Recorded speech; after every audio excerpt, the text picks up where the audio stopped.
In Vivekananda's speech entitled The Real and Apparent Man that he delivered to the Vedanta Society in New York on Sunday, February 16, 1896, Vivekananda examined three historical streams of Indian philosophy. There has been a debate between these three streams that has been refined by 1,000 years of philosophical discussions. The three streams are, dualism, Buddhism, and non-dualism. The dualists say that there is a body and a spirit. They admit spirit cannot be observed with the five senses. The Buddhist says there is only the body because what cannot be observed does not exist, and the spirit cannot be observed. The non-dualist find a synthesis between dualists and Buddhism. Non-dualists agree with the dualist in saying that there is a God. Non-dualists agree with the Buddhist in saying that we cannot talk about what we cannot know through observation. The non-dualist gets around the impasse between the dualist and the Buddhist by saying that ultimate reality is existence, consciousness, and everything else is just appearance. Pure existence and pure consciousness cannot be directly perceived. However, they are present in every observation. Our five senses can only observe things that we can describe as having a name and a form. And pure existence and pure consciousness cannot be described with a name and a form. Name and form are like a tablecloth and the underlying table is like pure existence or pure consciousness. We cannot experience anything that does not have the underlying feature of existing, and we cannot observe anything without there being an observer. We cannot observe pure existence without observing an object that has a form that can be named. Similarly, we cannot directly observe the observer. However, existence, consciousness is implied in every experience that we have. God is the underlying reality in everything that we experience, and everything that we experience is just an appearance that covers that underlying reality. How can the multiplicity of experience just be an appearance? One metaphor to explain this appearance is the LED screen analogy. Existence, consciousness is like an LED screen, and appearance is like a movie that plays on that screen. Another way of explaining the multiplicity of our experience is by saying that every object that we experience borrows its existence from an underlying pure existence. In deep space, everything is black and you cannot see the light that shines through it until some object appears in it. When a comet appears in deep space, you can see the light that was shining through the black vacuum as the reflection of the sun in the comet. Similarly, everything borrows its being from existence, consciousness. Let's take another analogy from deep space. Suppose there are 1,000 globules of water floating in deep space. You can see these globules in reflected light from the sun. In the same way, what appears to be an external object has borrowed existence from existence consciousness. The only way we know anything that has a form and a name is when it is lit up by existence, consciousness. Borrowed existence can further be explained by first clarifying the difference between essential and accidental properties of an object. An essential property is one that is essential for the existence of the object, while an accidental property is one that may, or may not, apply to the object without affecting its underlying existence. The color of a clay pot is an accidental property, because you can paint the pot white and it will still be a pot. The clay that the pot is made out of is an essential property of the pot because the pot cannot exist without the underlying clay. Here is an example that clearly explains the concept of borrowed existence. Fire has the essential property of being hot, but, for a potato, the property of being hot is accidental in that it can either be hot or cold and still be a potato. The pan on the stove that is on a burner borrows the property of being hot from the underlying flame, and the water in the pan borrows its heat from the pan. The potato in the water borrows its heat from the water. In the same way that the potato borrows heat from this chain of objects that underlie it, every object borrows its existence from underlying pure being. Just as waves have no existence without water, everything that we experience that has a form and a name has no being without consciousness.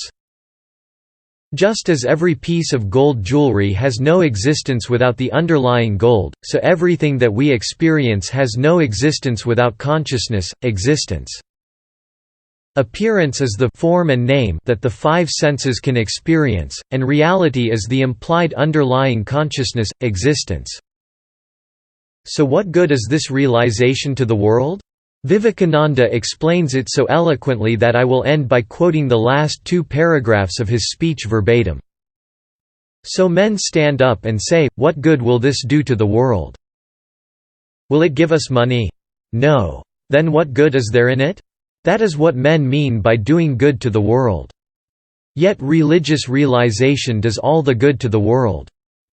People are afraid that when they attain to it, when they realize that there is but one, the fountains of love will be dried up, that everything in life will go away, and that all they love will vanish for them, as it were, in this life and in the life to come. People never stop to think that those who bestowed the least thought on their own individualities have been the greatest workers in the world.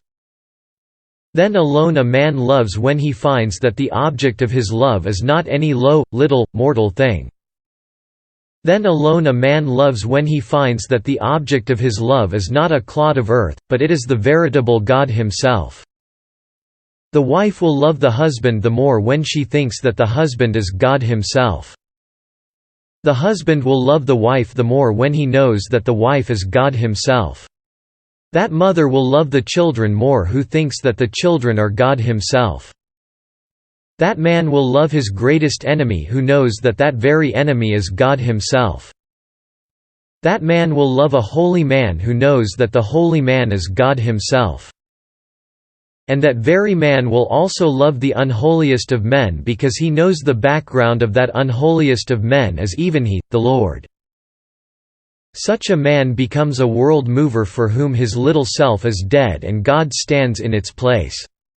The whole universe will become transfigured to him. That which is painful and miserable will all vanish, struggles will all depart and go. Instead of being a prison house, where we every day struggle and fight and compete for a morsel of bread, this universe will then be to us a playground. Beautiful will be this universe then. Such a man alone has the right to stand up and say, how beautiful is this world. He alone has the right to say that it is all good. This will be the great good to the world resulting from such realization, that instead of this world going on with all its friction and clashing. If all mankind today realize only a bit of that great truth, the aspect of the whole world will be changed, and, in place of fighting and quarreling, there would be a reign of peace.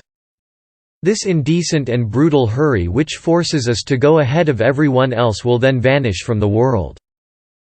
With it will vanish all struggle, with it will vanish all hate, with it will vanish all jealousy, and all evil will vanish away forever.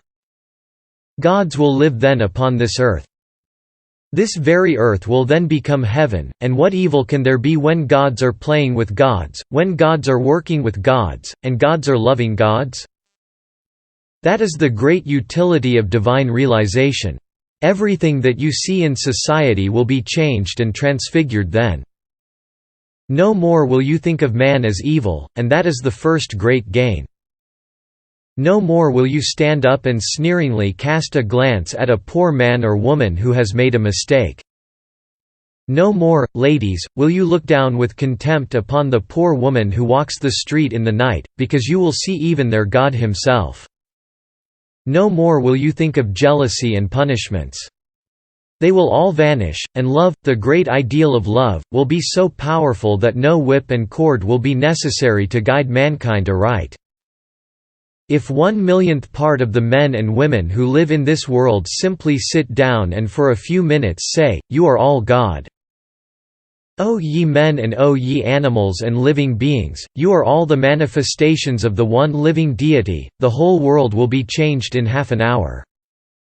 Instead of throwing tremendous bombshells of hatred into every corner, instead of projecting currents of jealousy and of evil thought.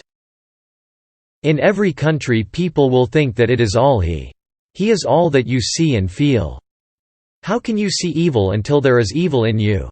How can you see the thief, unless he is there, sitting in the heart of your heart? How can you see the murderer until you are yourself the murderer? Be good, and evil will vanish for you. The whole universe will thus be changed. This is the greatest gain to society. This is the great gain to the human organism. These thoughts were worked out amongst individuals in ancient times in India. For various reasons, such as the exclusiveness of the teachers and foreign conquest, those thoughts were not allowed to spread. Yet they are grand truths, and wherever they have been working, man has become divine. My whole life has been changed by the touch of one of these divine men, about whom I am going to speak to you next Sunday. And the time is coming when these thoughts will be cast abroad over the whole world. Instead of living in monasteries, instead of being confined to books of philosophy to be studied only by the learned. Instead of being the exclusive possession of sects and of a few of the learned, they will all be sown broadcast over the whole world. So that they may become the common property of the saint and the sinner, of men and women and children, of the learned and of the ignorant. They will then permeate the atmosphere of the world, and the very air that we breathe will say with every one of its pulsations, "Thou art that." And the whole universe with its myriads of suns and moons, through everything that speaks, with one voice will say, "Thou art that."